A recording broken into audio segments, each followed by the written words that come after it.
ربنا إنك تعلم ما نخفي وما نعلن وما يخفى على الله من شيء في الأرض ولا في السماء. الحمد لله الذي وهب لي على الكبر إسماعيل وإسحاق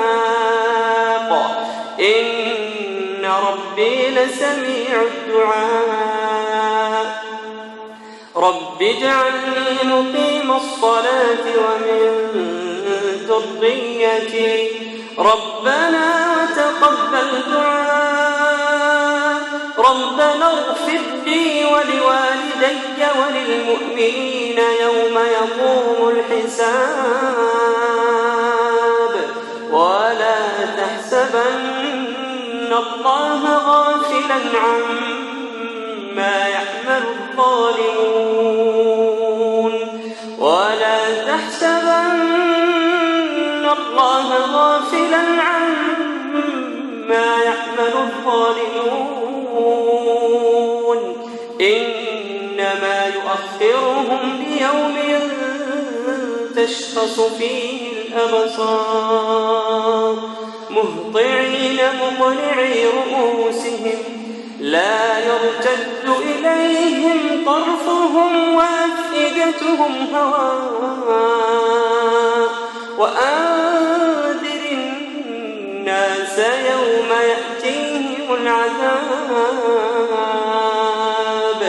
فيقول الذين ظلموا ربنا أخرنا إلى أجل قريب نجب دعوتك ونتبع الرسل أولم تكونوا أقسمتم من قبل ما لكم من زوال وسكنتم في مساكن الذين ظلموا أنفسهم وتبين لكم كيف فعلنا بهم وضربنا لكم الأمثال.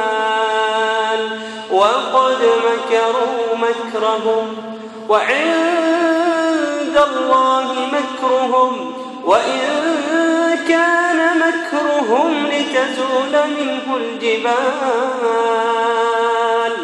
فلا تحسبن الله مخلف وعده رسله إن الله عزيز ذو انتقام.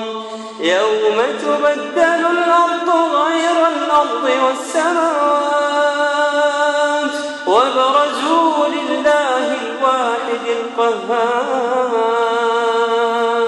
وترى المجرمين يومئذ مقرنين في الأصفاد سرابيلهم من قطران وتغشى وجوههم النار. ليجزي الله كل نفس ما كسبت إن الله سريع الحساب. هذا بلاغ للناس ولينذروا به وليعلموا أنما هو إله واحد وليذكر أولو الألباب.